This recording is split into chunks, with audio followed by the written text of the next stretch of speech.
Nick Giambruno. Uh, Mr. Giambruno is Doug Casey's globetrotting protégé. He writes about geopolitics, value investing in crisis markets, international banking, second passports, and surviving a financial collapse. Mr. Giambruno helps people make the most of their personal freedom and financial opportunities around the world. He lived in Europe and worked in the Middle East, most recently in Beirut and Dubai. The topic of Mr. Giambruno's talk is freedom insurance, minimizing the state's ability to coerce you. Ladies and gentlemen, please give a warm welcome to Nick Giambruno.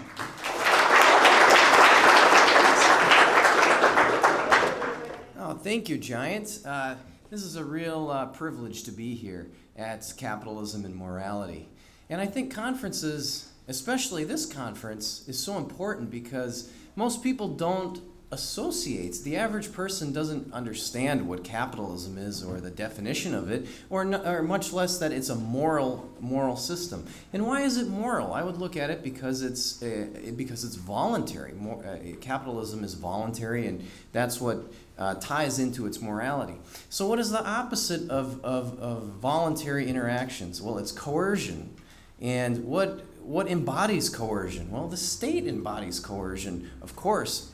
But first, I want to define coercion because one of the most important things I've learned over the years working with Doug Casey is the importance of accurately using our vocabulary and our words and having a common understanding of what these words mean. So I think it's always helpful to define these words, these commonly used words. So coercion, according to Webster, it's the use of force or intimidation to obtain compliance. And I think most people in this room who are of this libertarian persuasion agree coercion is not a good thing. But what is coercion embodied? The embodiment of coercion is the state. So I want to tell you today on how you can minimize the state's ability to coerce you. That's the title of my presentation.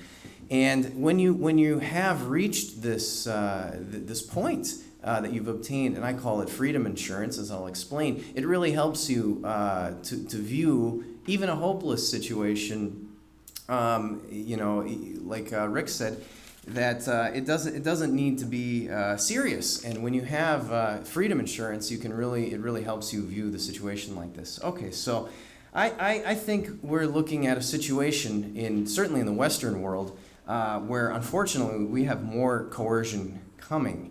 In the form of higher taxation, higher inflation, more regulations. We don't need to get into this, the details of this. I think we understand that these things are very possible and coming.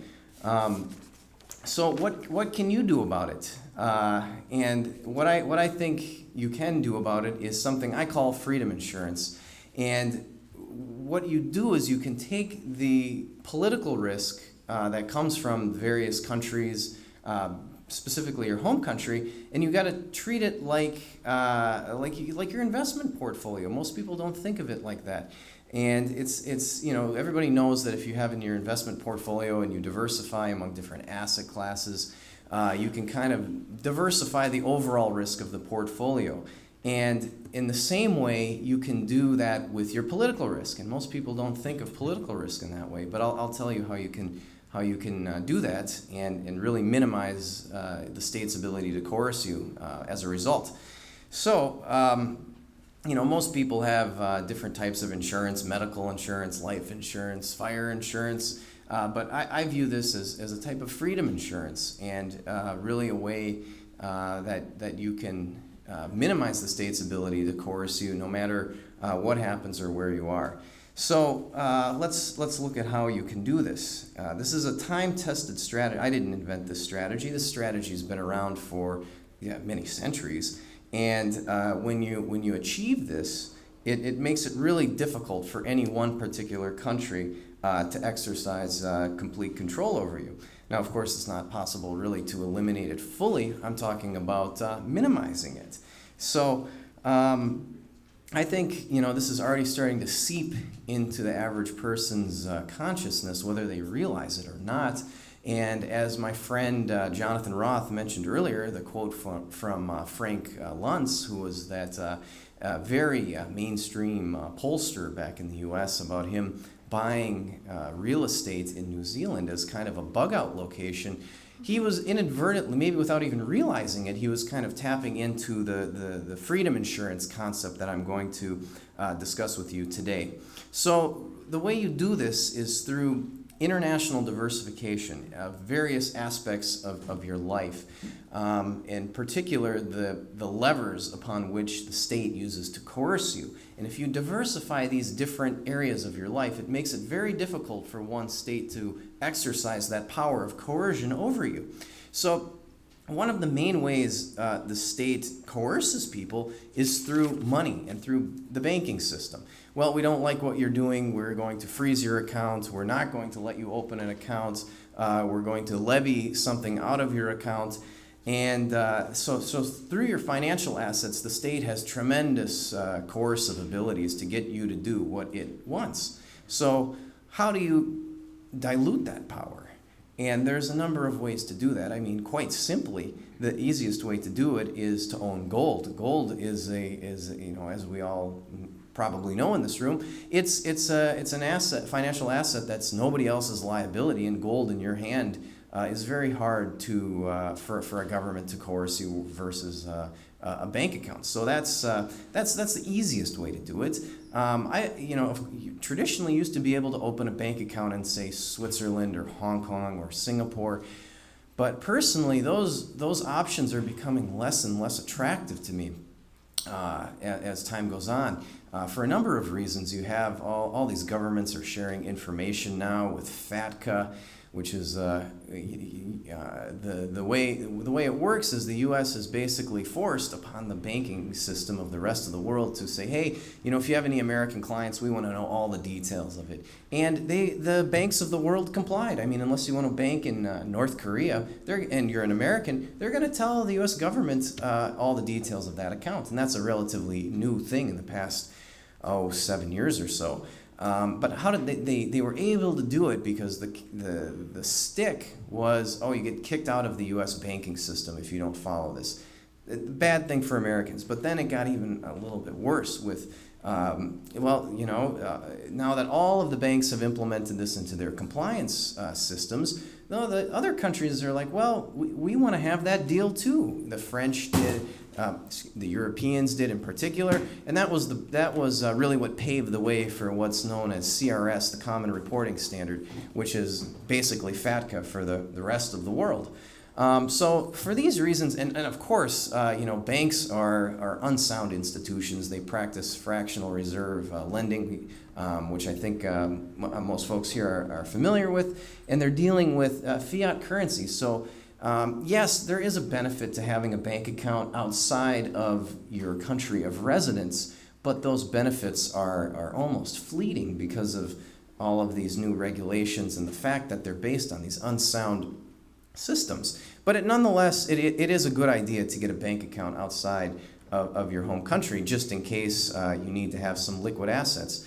But as the banking door is somewhat closing and becoming less and less important, new doors are opening in terms of cryptocurrencies. A cryptocurrency like Bitcoin essentially has many of the same benefits and functions as a Swiss bank account used to have in terms of being outside of the physical control of your home country. So as one door closes, another opens in this regard. So I think while we might have fewer options when it comes to diversifying our bank accounts, we have more options thanks to cryptocurrencies and Bitcoin. And it's extraordinarily hard for governments to control Bitcoin. And I've seen this firsthand in South America, where I spend most of my time during the year. In Argentina, Venezuela, particularly countries that have high levels of inflation, which naturally leads to capital controls, which are restrictions the government puts on moving money in and out of the country. Basically, capital controls are a way for governments to coerce their subjects to use rapidly depreciating currencies. They're horrible things. So I've seen Bitcoin be very useful in helping people get around capital controls. and other forms of financial coercion. And I'm going to talk about this a little bit later too, but what really puts the crypto in cryptocurrencies is cryptography. And this is a point I don't hear made often. This is a very important technology. Cryptography is a very, very important technology and powerful technology. It's not a new technology. Cryptography goes back to the days of even ancient Greece, where the Spartans encoded their military messages with various relatively primitive cryptographic methods. But nonetheless, cryptography has been used for thousands of years. It's only been since the mid-1990s that really strong, unbreakable, military-grade encryption was available to the common man, and that's a very interesting story. Don't have time to go into all the details, but there's a fellow named Phil Zimmerman who really brought that powerful technology to the common man, and that is where we get the crypto and cryptocurrencies. So that very powerful cryptographic technology, which used to be under the exclusive purview of the state, is now in the hands of the individual. And the individual can use that technology to help minimize the state's ability to coerce it. So I think that's a very good thing. So again, with the bank accounts and the financial assets are an important part of this freedom insurance strategy. Banking accounts, as I mentioned, becoming less and less important. Nonetheless, they still do serve a purpose. They're not. It's not as easy to open a bank account in a foreign country anymore. Kind of a workaround to that is possibly a foreign brokerage account. I mean, banks around the world. You can get various interest rates, but they're all going to be pretty much insignificant. So a foreign brokerage account that holds cash has some very similar functions to a bank account. And for whatever reason, I've found that it's much easier to open a brokerage account in a foreign country than a bank account. So that's just a little tip on that. Of course, foreign real estate is part of this too. That's an asset that's outside of your home state's control, and that's also what Frank Luntz was hitting on earlier, what Jonathan mentioned in getting some of his assets, and also it of course gives you a bolt hole, somewhere to escape in case things go sideways in your country. So foreign real estate is another important part of the asset part of the equation. It can really give you all sorts of other benefits too, because when you're a property owner in a country, oftentimes you can get residency in that country too, and other benefits. So foreign real estate is definitely a good option in this regard. It's also basically impossible for your home country to repatriate from you, and that's another interesting selling point on that. Another aspect of your financial assets you want to look at too are your retirement savings. Now, when governments get desperate for money, this is often the lowest hanging fruit, and we've seen this in various countries. They're really retirement savings are a juicy, easy target for governments to target when they're in need of funds. We've seen it in the past recent years in Argentina, Hungary, Portugal, and many other places. Typically what they do is they forcibly convert your retirement savings to a percentage of government bonds, or require that any future contributions be made in government bonds, which of course is not something that you would otherwise voluntarily do. But nonetheless, that's another aspect of your savings you should look to diversify outside of especially if your home government is seeping deeper into insolvency. That's another aspect you should look to diversify. Lastly, on the asset side, you would want to look at an international trust. An international trust is a wonderful asset protection vehicle. It helps you prevent from getting sued, from asset seizures, capital controls, and so many other things. It's really the top-notch way to protect your assets in this international context. So those are the main ways. Briefly, I described how to diversify your assets, but your life consists of more than your assets. There's other aspects of your life that you want to diversify to achieve this status of having the state having minimal ability to coerce you. You might have seen earlier today that Julian Assange is about to be expelled from the Ecuadorian consulate in London, and this is the situation with Julian Assange and Edward Snowden and similar people who very consciously provoke government. I would have recommended before they embarked on this that they secured this freedom insurance plan. So Julian Assange, unfortunately, doesn't look like he has a very bright immediate future. But had he taken steps to secure some assets in another country, and the next step I'm going to talk about are passports, secure a second passport, he might have had a better chance to fight this. But it's not looking good for Julian at the moment. So the next aspect I want to talk about are passports. And I'm personally not a fan of passports. A passport is just a document that governments use to regulate your travel. It's not a good thing. This is actually a bad thing. It's a way that they can use to coerce you. And in the U.S., all it takes is to be accused of a felony to lose your passport. It's not particularly hard to be accused of a felony in the U.S. There's numerous studies that have shown that the average person commits 3 felonies inadvertently every day. So really, if they want to find a way to take your passport, they could. And likewise with taxes, if they accuse you of owing, I think, $30,000 in taxes, well, they can also take your passport away. So your passport is not really first of all, it's not your property. You don't own it. The state owns it. So to the extent that we need passports in this world, it's better to have more than one of them so that not one country exercises this enormous power over you, basically the power to put you under house arrest at its sole discretion. So you might as well have more than one of these.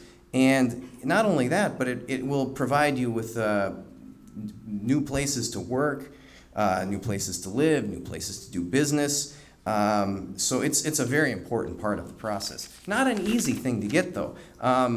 Generally, it's the easiest way to get it is through ancestry. If you have European ancestry, they tend to give it away quite easily. Otherwise, they have these economic citizenship programs in the Caribbean and Dominica, St. Kitts come to mind. So that's an important part of this strategy, too. How much time? Okay, I'm going to skip ahead to another part here that is really easy to implement in this strategy because our digital presence is so important, is of such growing importance today. I want to highlight the importance of cryptography, which I mentioned earlier, which really puts the crypto in cryptocurrency. The importance of cryptography in securing your digital presence. Your digital presence contains, we all know, vast amounts of personal information that can be used in many ways to coerce you. And how do you secure this treasure trove of information? Well, you can't do that without cryptography. You've got to learn some things about cryptography to do that. And with powerful encryption, basically the same kind of encryption that the state uses to secure its information from China, Russia, and other foreign governments, you can use that same encryption too to protect yourself from the state. Very, very few people do this, but it's a critically important step, and it's possible only thanks to Phil Zimmerman. That's a very heroic story. He risked years in prison. He actually was accused of being an arms trafficker, if you believe it or not. The government used to consider strong encryption a military munition, akin to an assault rifle or an RPG or something like that. Anyways, the government's case against Phil didn't work, and now you have this powerful technology that you can use to secure your digital presence. And as we've seen, with this Cambridge Analytica stuff, Google, it's not just coercion from the government. Coercion can come from other entities too. Google, Facebook, these giant tech companies. You really need to take responsibility for the vast amounts of digital information that you create and secure it with encryption. And you can do that with this powerful cryptography. So really, I hope I gave you all a a brief overview of a different way to think about political risk and a different way to view how the state can coerce you and some practical ways on how to minimize that. And I know my time was short, but I'd be very happy to discuss more of these methods with you outside for a coffee break. And yeah, that's it. Thank you very much.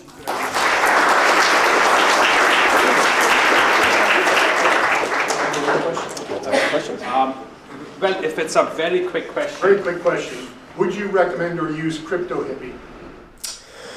Paul Rose, I heard say. Yes, very good question. Well, that is a virtual private network, and that's a way to browse the internet in a secure, encrypted manner, and also make it appear as if you're browsing the internet from a different location. I have not, I know it's a good one. There are many good ones. I would recommend a VPN for sure. I personally haven't used that one. I know a lot of people who have, but I definitely would recommend using a VPN, absolutely. Thank you. Thank you.